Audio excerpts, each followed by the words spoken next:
Hey everybody, this is Robert from Black Belt Gaming, the OG of the solo board gaming on YouTube. How about some Adventurers Pyramid of Horus? This is a board game I picked up on sale. I don't think it's being printed anymore, but it is an adventure game where you've got these treasure hunters raiding this pyramid, and it's full of mummies and curses and valuable treasure, scorpions, snakes, crocodiles, and falling stones. So it's a pretty dangerous place. We're going to be trying this solo, and we're going to be going with 4 different heroes.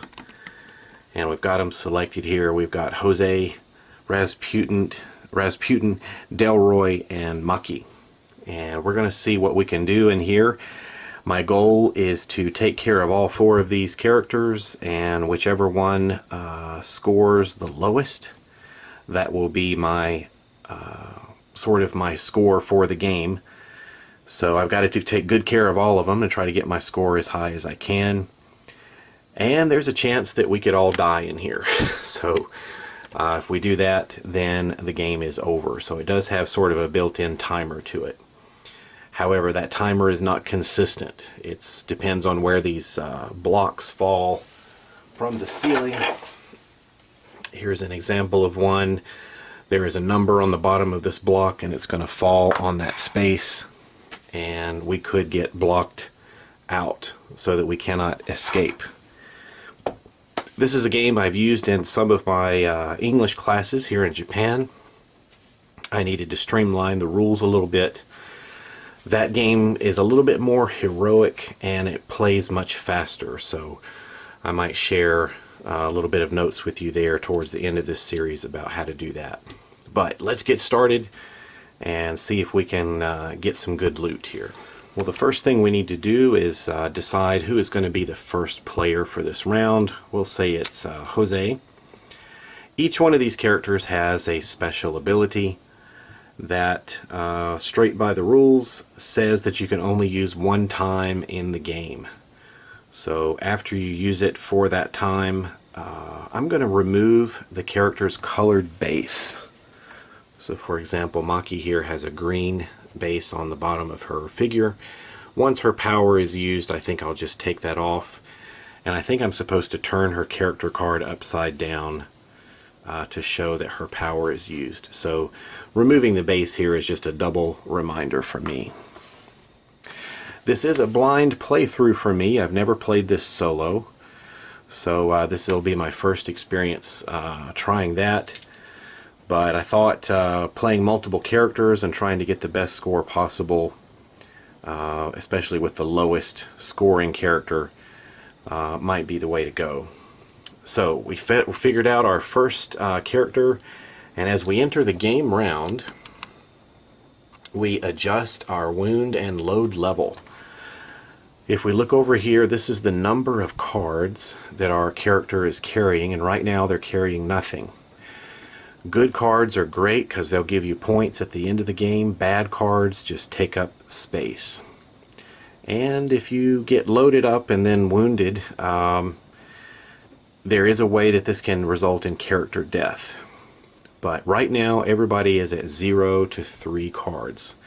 And what we need to do as the first player here is roll these dice.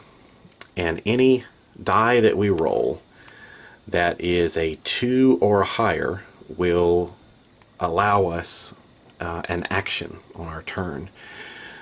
We were playing this the other night with the family, and my wife picked up this roll of tape, and she said, let's use this to keep the dice together. And wow, she's quite creative. This is a great little dice tower. So if you don't have money to get a fancy dice tower, just get one of these. You can even pick it up. And here we go. Everything is, there's no ones. So everybody is going to now get 5 actions. So that's what happens with this card underneath. You can track the number of actions that each character will have on their turn. So let's get started with Jose. Alright, we've got Jose over there with the red base on his figure, and 1 action can allow me to move, and I can also use another action to search the area. And when I do that, I draw a card from a specific deck related to that area of the board. So why don't we take one step into this pyramid with Jose, and then we'll do a search action. Alright, Jose's taken his first step. I'm going to pull this back a little bit, and you can see over here I have some cards set out. They do have actual spaces on the game board where you can put these. Right here, here, and across the other side. But that's a bit of a stretch for me where I have my gaming table located, so I just put him here within easy reach. I'm going to match the terrain that's here at the entrance, and he's drawn this magical item here, this special amulet. And those are explained towards the end of the rule book. Let's take a look and see what this is. Well, each of the characters has some special abilities, and this card actually grants a character a special ability of clairvoyance. There it is. So what you can do is use this card to see where a stone block is going to fall. And you can change that block if you want to.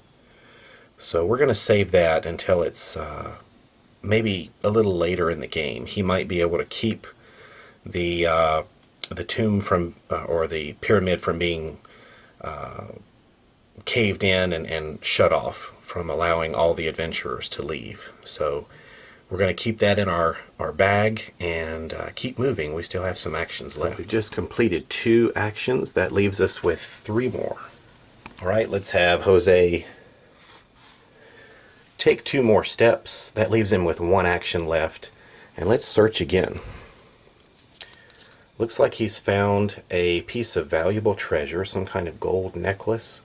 This will be worth 2 points for scoring at the end of the game if he gets out alive. So that's it for Jose. We're up next with Rasputin.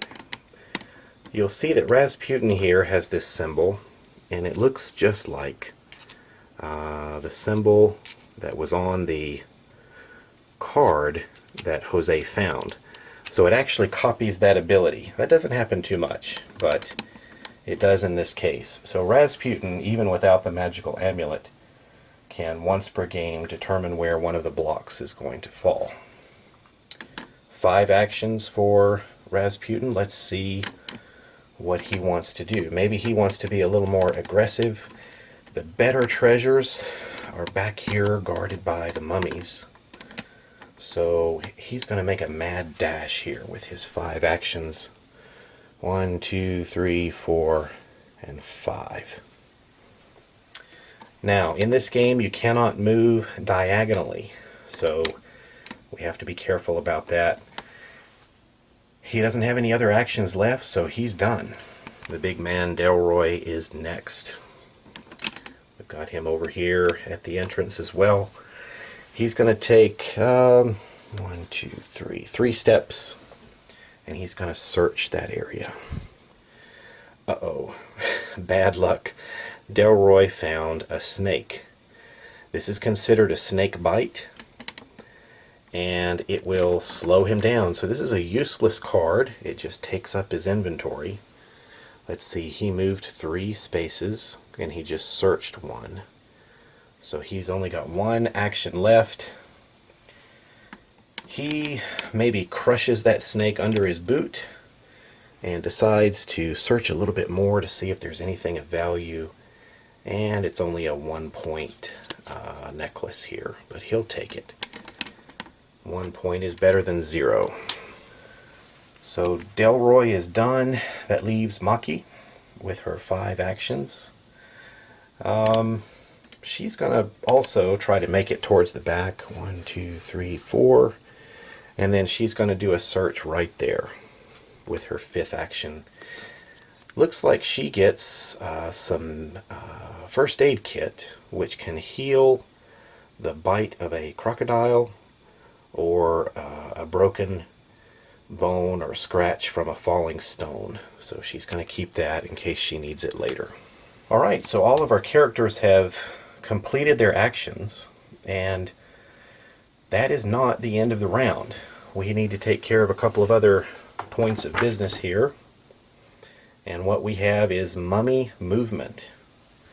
So we've got these mummies up in this area guarding the treasure, the most important treasure. In fact, down here at the end, there is a locked treasure box containing a very valuable item, an idol worth 10 points just by itself. So, how do the mummies move? Well, the player that rolled the dice at the beginning of the round does so again. And anything that's a 4, 5, or 6, that's 1, 2, 3. These two don't. The mummies will move 3 steps, and they go in the order that they're facing. So this mummy will go 1, 2, 3, and then turn around. And then this mummy is facing in that direction. So there they are. All the mummies have moved. Whenever I play this in my class, I always make sound effects for the mummies.